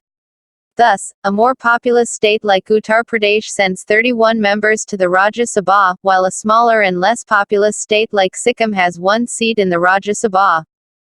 Members of the Rajya Sabha are elected for a term of 6 years. They can get re-elected. All members of the Rajya Sabha do not complete their terms at the same time.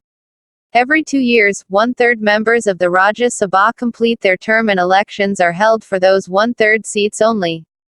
Thus, the Rajya Sabha is never fully dissolved. Therefore, it is called the permanent house of the parliament. The advantage of this arrangement is that even when the Lok Sabha is dissolved and elections are yet to take place, the meeting of the Rajya Sabha can be called and urgent business can be conducted.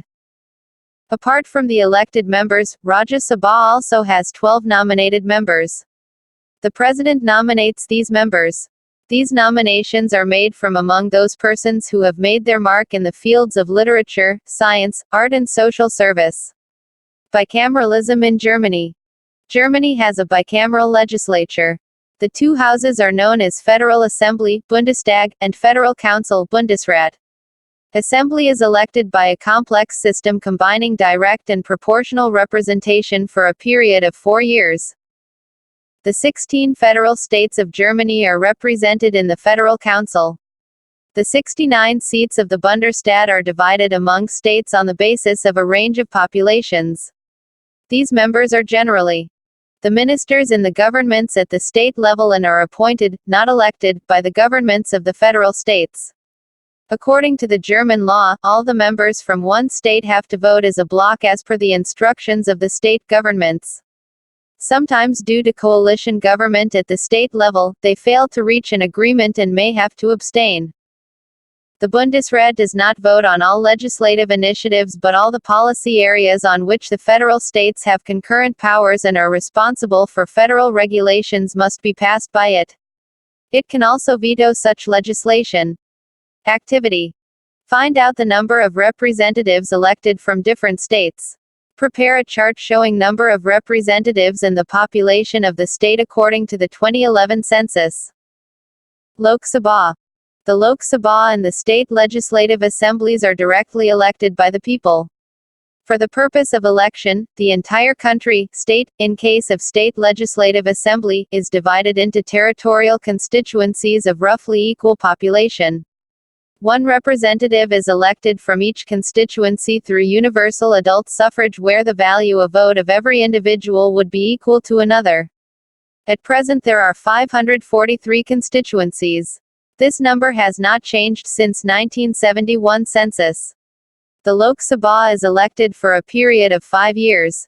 This is the maximum. We have seen in the chapter on the executive that before the completion of 5 years, the Lok Sabha can be dissolved if no party or coalition can form the government or if the Prime Minister advises the President to dissolve the Lok Sabha and hold fresh elections. Check your progress. 1. Do you think that composition of Rajya Sabha has protected the position of states of India? 2. Should indirect election of Rajya Sabha be replaced by direct elections?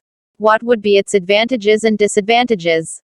3. Since 1971 census, the number of seats in the Lok Sabha has not increased.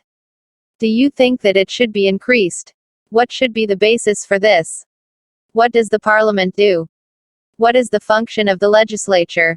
Do both houses of the Parliament have similar functions? Is there a difference in the powers of the two houses?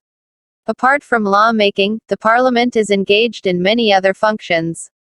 Let us list the functions of the Parliament. 1. Legislative function. The Parliament enacts legislations for the country. Despite being the chief law-making body, the Parliament often merely approves legislations. The actual task of drafting the bill is performed by the bureaucracy under the supervision of the minister concerned. The substance and even the timing of the bill are decided by the Cabinet. No major bill is introduced in the Parliament without the approval of the Cabinet. Members other than ministers can also introduce bills, but these have no chance of being passed without the support of the government. 2. Control of executive and ensuring its accountability. Perhaps the most vital function of the Parliament is to ensure that the executive does not overstep its authority and remains responsible to the people who have elected them. We shall discuss this function in greater detail later in this chapter. 3. Financial function. Government is about spending a lot of money on various matters. Where does this money come from? Every government raises resources through taxation. However, in a democracy, legislature controls taxation and the way in which money is used by the government. If the government of India proposes to introduce any new tax, it has to get the approval of the Lok Sabha. The financial powers of the Parliament involve grant of resources to the government to implement its programs. The government has to give an account to the legislature about the money it has spent and resources that it wishes to raise. The legislature also ensures that the government does not misspend or overspend. This is done through the budget and annual financial statements. 4. Representation. Parliament represents the divergent views of members from different regional, social, economic, religious groups of different parts of the country. 5. Debating function. The Parliament is the highest forum of debate in the country. There is no limitation on its power of discussion. Members are free to speak on any matter without fear. This makes it possible for the Parliament to analyze any or every issue that faces the nation. These discussions constitute the heart of democratic decision-making. 6. Constituent function. The Parliament has the power of discussing and enacting changes to the Constitution. The constituent powers of both the houses are similar. All constitutional amendments have to be approved by a special majority of both houses. 7. Electoral functions. The Parliament also performs some electoral functions. It elects the President and Vice President of India. 8. Judicial functions. The judicial functions of the Parliament include considering the proposals for removal of President, Vice President and judges of High Courts and Supreme Court. Powers of Rajya Sabha. We discussed above the functions that are performed by the Parliament in general. However, in a bicameral legislature, there is some difference between the powers of the two houses. Look at the charts showing the powers of Lok Sabha and Rajya Sabha. Powers of the Lok Sabha. 1. Makes laws on matters included in Union List and Concurrent List. Can introduce and enact money and non-money bills.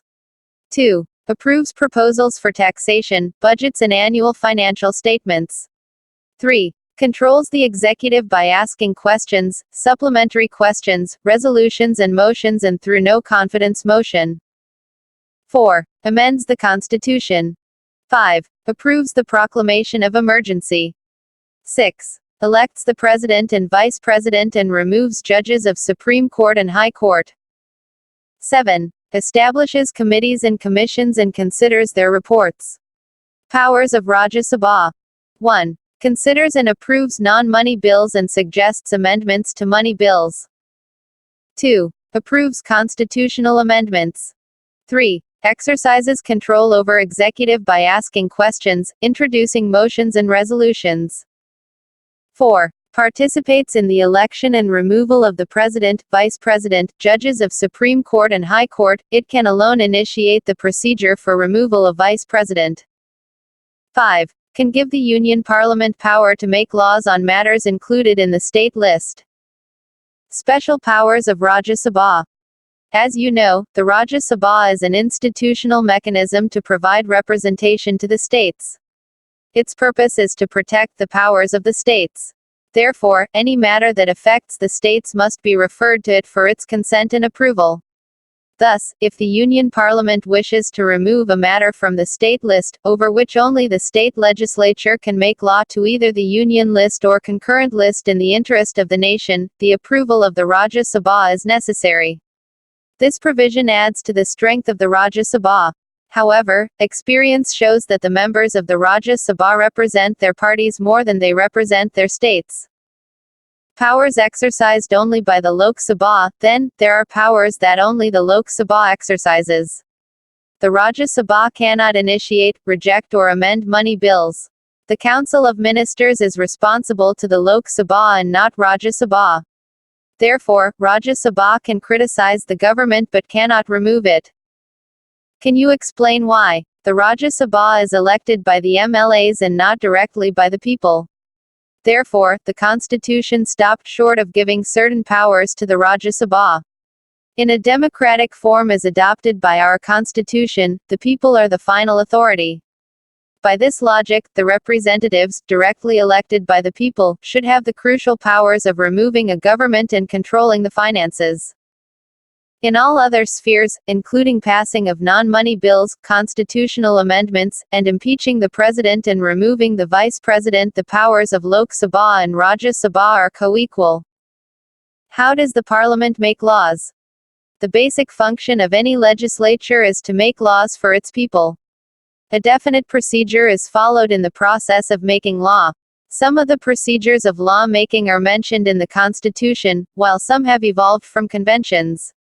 Follow a bill through the legislative process and you will clearly see that the law-making process is technical and even tedious. A bill is a draft of the proposed law. There can be different types of bills. When a non-minister proposes a bill, it is called private member's bill. A bill proposed by a minister is described as government bill. Let us now see the different stages in the life of a bill. Even before a bill is introduced in the parliament, there may be a lot of debate on the need for introducing such a bill. A political party may pressurize the government to initiate a bill in order to fulfill its election promises or to improve its chances of winning forthcoming elections. Interest groups, media and citizens' forums may also persuade the government for a particular legislation. Law-making is thus not merely a legal procedure but also a political course of action. The preparation of a bill itself involves many considerations such as resources required to implement the law, the support or opposition that the bill is likely to produce, the impact that the law may have on the electoral prospect of the ruling party, etc. In the era of coalition politics especially, a bill proposed by the government has to be acceptable to all the partners of the coalition. Such practical considerations can hardly be ignored. The cabinet considers all these before arriving at a decision to enact a law. Once the cabinet approves the policy behind the legislation, the task of drafting the legislation begins. The draft of any bill is prepared by the concerned ministry. For instance, a bill raising the marriageable age of girls from 18 to 21 will be prepared by the Law Ministry. The Ministry of Women and Child Welfare may also be involved in it. Within the Parliament, a bill may be introduced in the Lok Sabha or Rajya Sabha by a member of the House, but often a minister responsible for the subject introduces the bill. A money bill can be introduced only in Lok Sabha. Once passed there, it is sent to the Rajya Sabha. A large part of the discussion on the bills takes place in the committees. The recommendation of the committee is then sent to the House. That is why committees are referred to as miniature legislatures. This is the second stage in the law-making process. In the third and final stage, the bill is voted upon. If a non-money bill is passed by one house, it is sent to the other house where it goes through exactly the same procedure. As you know, a bill has to be passed by both houses for enactment. If there is disagreement between the two houses on the proposed bill, attempt is made to resolve it through joint session of Parliament. In the few instances when joint sessions of the Parliament were called to resolve a deadlock, the decision has always gone in favor of the Lok Sabha. If it is a money bill, the Rajya Sabha can either approve the bill or suggest changes but cannot reject it. If it takes no action within 14 days, the bill is deemed to have been passed. Amendments to the bill, suggested by Rajya Sabha, may or may not be accepted by the Lok Sabha. When a bill is passed by both houses, it is sent to the President for his assent. The assent of the President results in the enactment of a bill into a law. Article 109. Special procedure in respect of money bills. 1. A money bill shall not be introduced in the Council of States. Check your progress. 1. From the discussion of the law-making process, do you think that Parliament can devote enough time for thorough discussion of the bills? If not, then what remedies would you suggest to overcome this difficulty? How does the Parliament control the executive? In a parliamentary democracy, the executive is drawn from the party or a coalition of parties that has a majority in Lok Sabha. It is not difficult for the executive to exercise unlimited and arbitrary powers with the support of the majority party. In such a situation, parliamentary democracy may slip into cabinet dictatorship, where the cabinet leads and the House merely follows. Only if the Parliament is active and vigilant can it keep regular and effective check on the executive. There are many ways in which the Parliament can control the executive. But basic to them all is the power and freedom of the legislators as people's representatives to work effectively and fearlessly. For instance, no action can be taken against a member for whatever the member may have said in the legislature. This is known as parliamentary privilege. The presiding officer of the legislature has the final powers in deciding matters of breach of privilege. The main purpose of such privileges is to enable the members of the legislature to represent the people and exercise effective control over the executive. How does the Parliament exercise such control? What are the means available at its disposal? Is parliamentary control successful in curbing executive excesses? Instruments of parliamentary control. The legislature and parliamentary system ensures executive accountability at various stages: policy making, implementation of law or policy, and during and post-implementation stage. The legislature does this through the use of a variety of devices. 1. Deliberation and discussion. 2. Approval or refusal of laws. 3. Financial control. 4. No confidence motion. Deliberation and discussion. During the law-making process, members of the legislature get an opportunity to deliberate on the policy direction of the executive and the ways in which policies are implemented. Apart from deliberating on bills, control may also be exercised during the general discussions in the House. The question hour, which is held every day during the sessions of Parliament, where ministers have to respond to searching questions raised by the members. 0 hour, where members are free to raise any matter that they think is important, though the ministers are not bound to reply. Half an hour, discussion on matters of public importance. Adjournment motion, etc., are some instruments of exercising control. Perhaps the question hour is the most effective method of keeping vigil on the executive and the administrative agencies of the government. Members of Parliament have shown great interest in question hour, and maximum attendance is recorded during this time.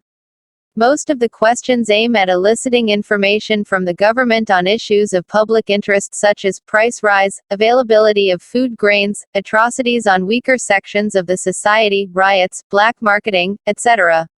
This gives the members an opportunity to criticize the government, and represent the problems of their constituencies.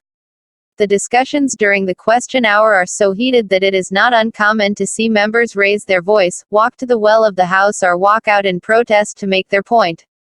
This results in considerable loss of legislative time. At the same time, we must remember that many of these actions are political techniques to gain concessions from government and in the process force executive accountability.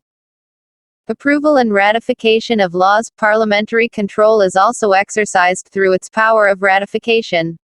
A bill can become a law only with the approval of the Parliament. A government that has the support of a disciplined majority may not find it difficult to get the approval of the legislature. Such approvals, however, cannot be taken for granted. They are the products of intense bargaining and negotiations amongst the members of ruling party or coalition of parties and even government and opposition.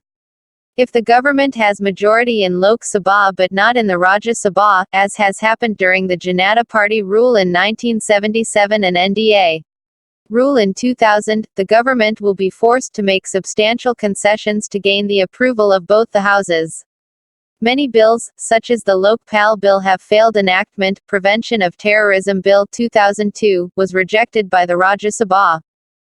Financial control. As mentioned earlier, financial resources to implement the programs of the government are granted through the budget. Preparation and presentation of budget for the approval of the legislature is constitutional obligation of the government. This obligation allows the legislature to exercise control over the purse strings of the government. The legislature may refuse to grant resources to the government. This seldom happens because the government ordinarily enjoys support of the majority in the parliamentary system. Nevertheless, before granting money, the Lok Sabha can discuss the reasons for which the government requires money. It can inquire into cases of misuse of funds on the basis of the report of the Controller and Auditor General and Public Accounts Committees. But the legislative control is not only aimed at financial propriety. The legislature is concerned about the policies of the government that are reflected in the budget. Through financial control, the legislature controls the policy of the government. No confidence motion. The most powerful weapon that enables the Parliament to ensure executive accountability is the no confidence motion. As long as the government has the support of its party or coalition of parties that have a majority in the Lok Sabha, the power of the House to dismiss the government is fictional rather than real. However, after 1989, several governments have been forced to resign due to lack of confidence of the House. Each of these governments lost the confidence of the Lok Sabha because they failed to retain the support of their coalition partners. Thus, the Parliament can effectively control the executive and ensure a more responsive government. It is, however, important for this purpose that there is adequate time at the disposal of the House, the members are interested in discussion and participate effectively, and there is willingness to compromise amongst the government and the opposition. In the last 2 decades, there has been a gradual decline in sessions of the Lok Sabha and state legislative assemblies and time spent on debates. Moreover, the houses of the parliament have been plagued by absence of quorum, boycott of sessions by members of opposition which deprive the House the power to control the executive through discussion. Activity. Watch the Doordarshan telecast of parliament sessions for 3 continuous days. Or collect the newspaper reports for 3 continuous days and make a wallpaper.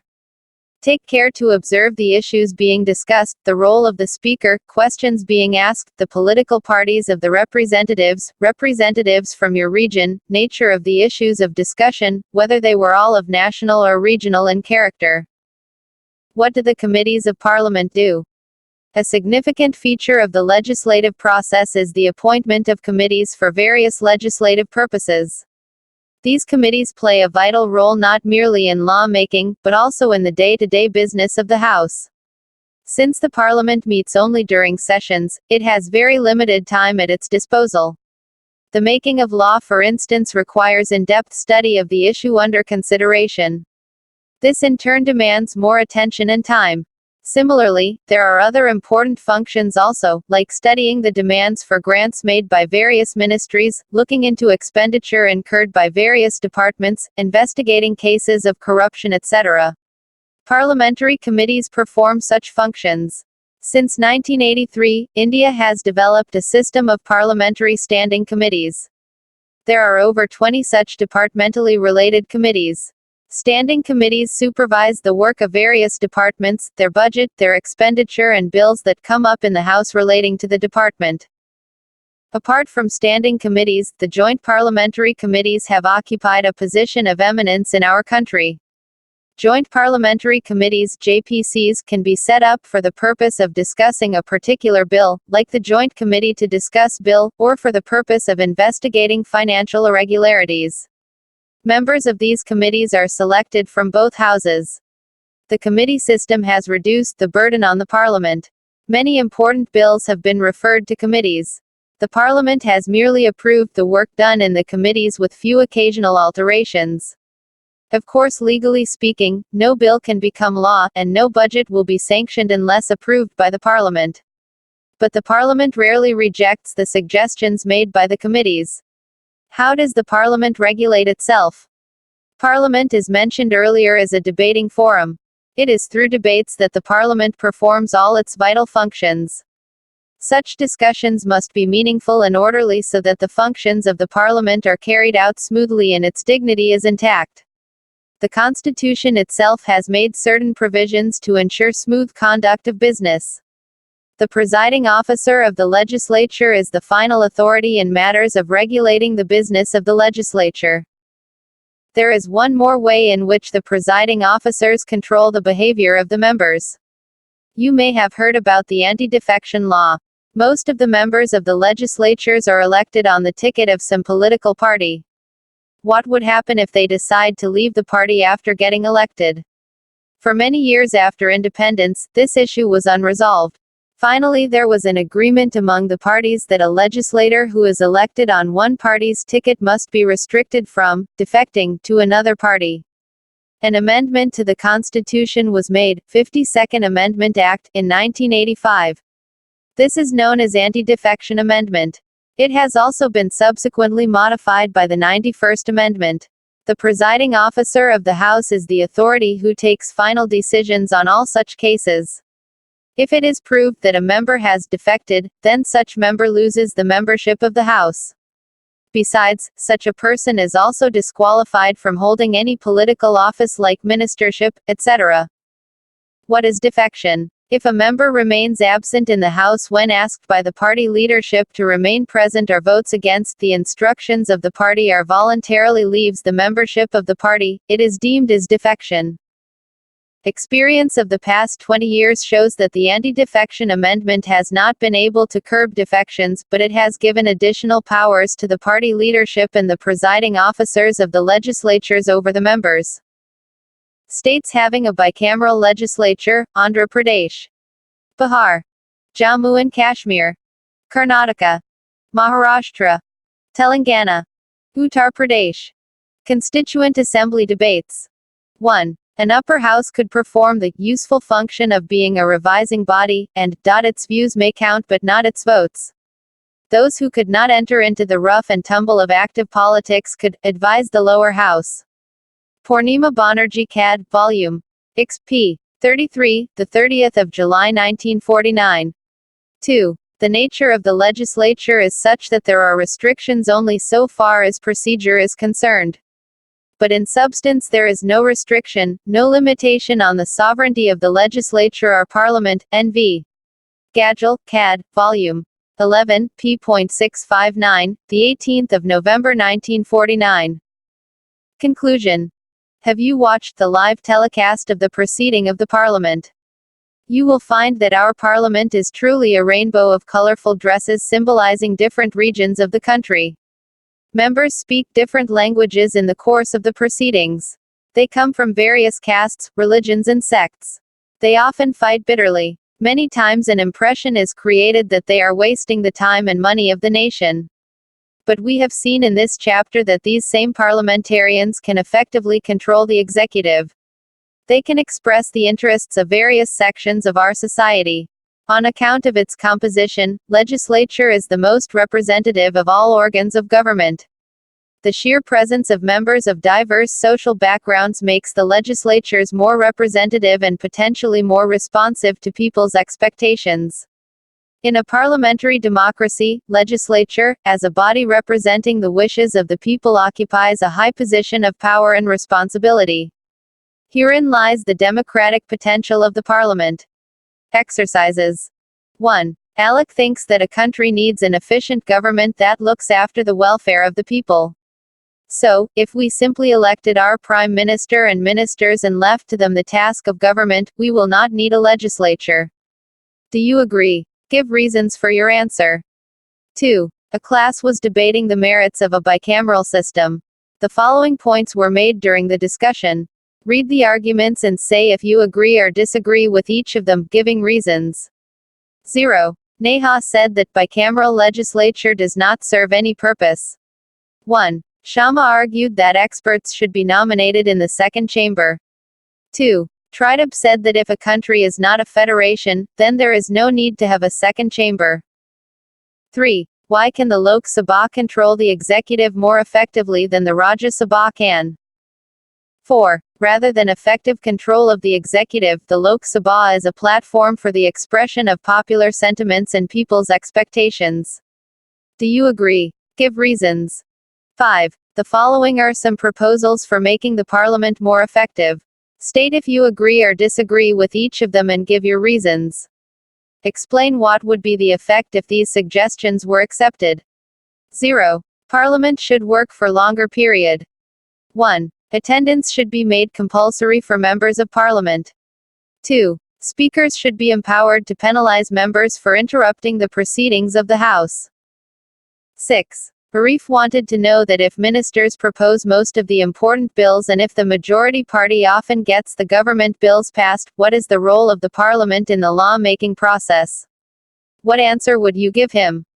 7. Which of the following statements you agree with the most? Give your reasons.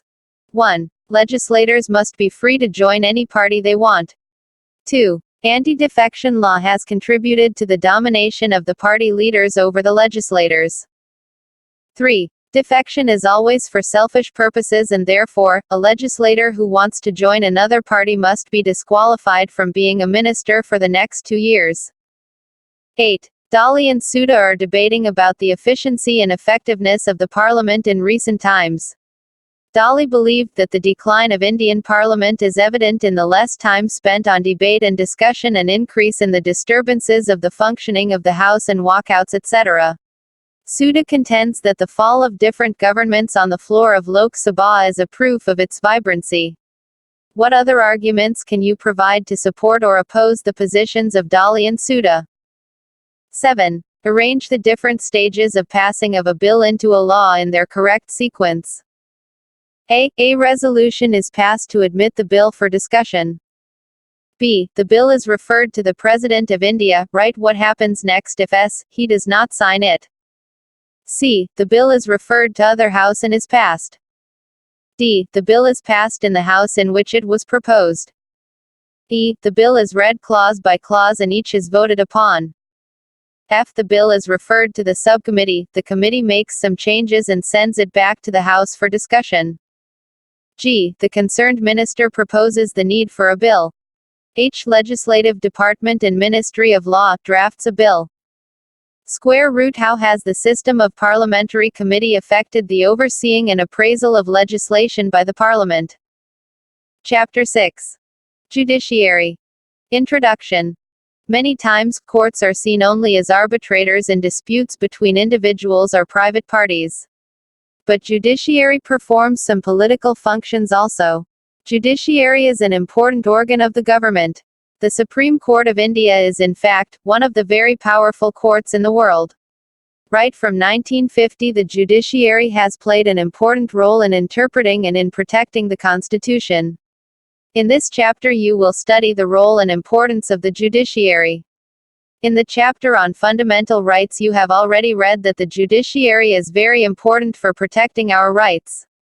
After studying this chapter, you would be able to understand 1. The meaning of independence of judiciary. 2. The role of Indian judiciary in protecting our rights. 3. The role of the judiciary in interpreting the Constitution, and 4. The relationship between the judiciary and the Parliament of India. Why do we need an independent judiciary? In any society, disputes are bound to arise between individuals, between groups and between individuals or groups and government. All such disputes must be settled by an independent body in accordance with the principle of rule of law. This idea of rule of law implies that all individuals, rich and poor, men or women, forward or backward castes, are subjected to the same law. The principal role of the judiciary is to protect rule of law and ensure supremacy of law. It safeguards rights of the individual, settles disputes in accordance with the law, and ensures that democracy does not give way to individual or group dictatorship. In order to be able to do all this, it is necessary that the judiciary is independent of any political pressures. What is meant by an independent judiciary? How is this independence ensured? Independence of judiciary. Simply stated, independence of judiciary means that 1. The other organs of the government like the executive and legislature must not restrain the functioning of the judiciary in such a way that it is unable to do justice. 2. The other organs of the government should not interfere with the decision of the judiciary. 3. Judges must be able to perform their functions without fear or favor. Independence of the judiciary does not imply arbitrariness or absence of accountability. Judiciary is a part of the democratic political structure of the country. It is therefore accountable to the Constitution, to the democratic traditions, and to the people of the country. How can the independence of judiciary be provided and protected? The Indian Constitution has ensured the independence of the judiciary through a number of measures. The legislature is not involved in the process of appointment of judges. Thus, it was believed that party politics would not play a role in the process of appointments. In order to be appointed as a judge, a person must have experience as a lawyer and/or must be well versed in law. Political opinions of the person or her political loyalty should not be the criteria for appointments to judiciary. The judges have a fixed tenure. They hold office till reaching the age of retirement. Only in exceptional cases, judges may be removed. But otherwise, they have security of tenure. Security of tenure ensures that judges could function without fear or favor. The Constitution prescribes a very difficult procedure for removal of judges. The Constitution makers believed that a difficult procedure of removal would provide security of office to the members of judiciary. The judiciary is not financially dependent on either the executive or legislature. The Constitution provides that the salaries and allowances of the judges are not subjected to the approval of the legislature. The actions and decisions of the judges are immune from personal criticisms. The judiciary has the power to penalize those who are found guilty of contempt of court. This authority of the court is seen as an effective protection to the judges from unfair criticism. Parliament cannot discuss the conduct of the judges except when the proceeding to remove a judge is being carried out. This gives the judiciary independence to adjudicate without fear of being criticized. Activity. Hold a debate in class on the following topic. Which of the following factors do you think work as constraints over the judges in giving their rulings? Do you think these are justified? 1. Constitution. 2. Precedents. 3. Opinion of other courts. 4. Public opinion. 5. Media. 6. Traditions of law. 7. Laws. 8. Time and staff constraints. 9. Fear of public criticism. 10. Fear of action by executive. Appointment of judges. The appointment of judges has never been free from political controversy. It is part of the political process. It makes a difference who serves in the Supreme Court and High Court, a difference in how the Constitution is interpreted. The political philosophy of the judges, their views about active and assertive judiciary or controlled and committed judiciary have an impact on the fate of the legislations enacted. Council of Ministers, Governors and Chief Ministers and Chief Justice of India, all influence the process of judicial appointment. As far as the appointment of the Chief Justice of India (CJI) is concerned, over the years, a convention had developed whereby the senior-most judge of the Supreme Court was appointed as the Chief Justice of India. This convention was however broken twice. In 1973 A.N. Ray was appointed as CJI, superseding 3 senior judges. Again, Justice M.H. Beg was appointed superseding Justice H.R. Khanna, 1975. The other judges of the Supreme Court and the High Court are appointed by the President after consulting the CJI. This, in effect, meant that the final decisions in matters of appointment rested with the Council of Ministers. What then was the status of the consultation with the Chief Justice? This matter came up before the Supreme Court again and again between 1982 and 1998. Initially, the court felt that role of the Chief Justice was purely consultative.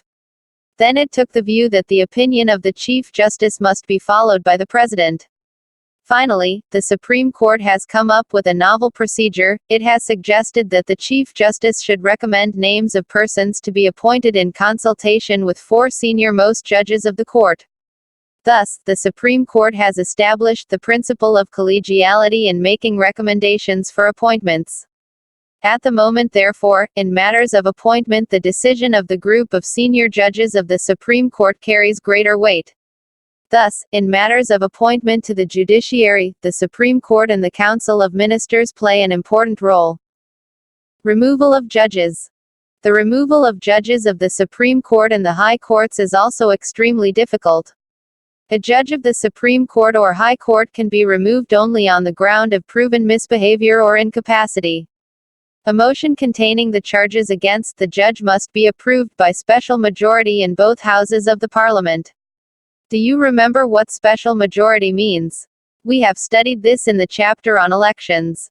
It is clear from this procedure that removal of a judge is a very difficult procedure, and unless there is a general consensus among members of the Parliament, a judge cannot be removed. It should also be noted that while in making appointments, the executive plays a crucial role, the legislature has the powers of removal. This has ensured both balance of power and independence of the judiciary. So far, only one case of removal of a judge of the Supreme Court came up for consideration before Parliament. In that case, though the motion got 2/3 majority, it did not have the support of the majority of the total strength of the House, and therefore, the judge was not removed. Unsuccessful attempt to remove a judge. In 1991, the first ever motion to remove a Supreme Court justice was signed by 108 members of Parliament. Justice V. Ramaswamy, during his tenure as the Chief Justice of the Punjab and Haryana High Court, was accused of misappropriating funds. In 1992, a year after Parliament had started the removal proceedings, a high-profile inquiry commission consisting of judges of the Supreme Court found Justice V. Ramaswamy guilty of willful and gross misuses of office and moral turpitude by using public funds for private purposes and reckless disregard of statutory rules while serving as the Chief Justice of the Punjab and Haryana High Court. Despite this strong indictment, Ramaswamy survived the parliamentary motion recommending removal. The motion recommending his removal got the required 2/3 majority among the members who were present and voting, but the Congress Party abstained from voting in the House. Therefore, the motion could not get the support of 1/2 of the total strength of the House. Check your progress. 1. Why is independence of the judiciary important? 2. Do you think that executive should have the power to appoint judges? 3. If you were asked to make suggestions for changing the procedure of appointing judges, what changes would you suggest? Structure of the judiciary. The Constitution of India provides for a single integrated judicial system. This means that unlike some other federal countries of the world, India does not have separate state courts. The structure of the judiciary in India is pyramidal, with the Supreme Court at the top, high courts below them, and district and subordinate courts at the lowest level. See the diagram below. The lower courts function under the direct superintendence of the higher courts. Supreme Court of India. Its decisions are binding on all courts. Can transfer judges of high courts. Can move cases from any court to itself. Can transfer cases from one high court to another. High Court. Can hear appeals from lower courts. Can issue writs for restoring fundamental rights. Can deal with cases within the jurisdiction of the state. Exercises superintendence and control over courts below it. District Court. Deals with cases arising in the district. Considers appeals on decisions given by lower courts. Decides cases involving serious criminal offenses. Subordinate courts. Consider cases of civil and criminal nature. Jurisdiction of Supreme Court. The Supreme Court of India is one of the very powerful courts anywhere in the world. However, it functions within the limitations imposed by the Constitution. The functions and responsibilities of the Supreme Court are defined by the Constitution. The Supreme Court has specific jurisdiction or scope of powers. Jurisdiction of Supreme Court of India. Original. Settles disputes between union and states and amongst states. Appellate. Tries appeals from lower courts in civil, criminal and constitutional cases. Advisory. Advises the President on matters of public importance and law. Writ. Can issue writs of habeas corpus, mandamus, prohibition, certiorari and quo warranto to protect the fundamental rights of the individual. Special powers.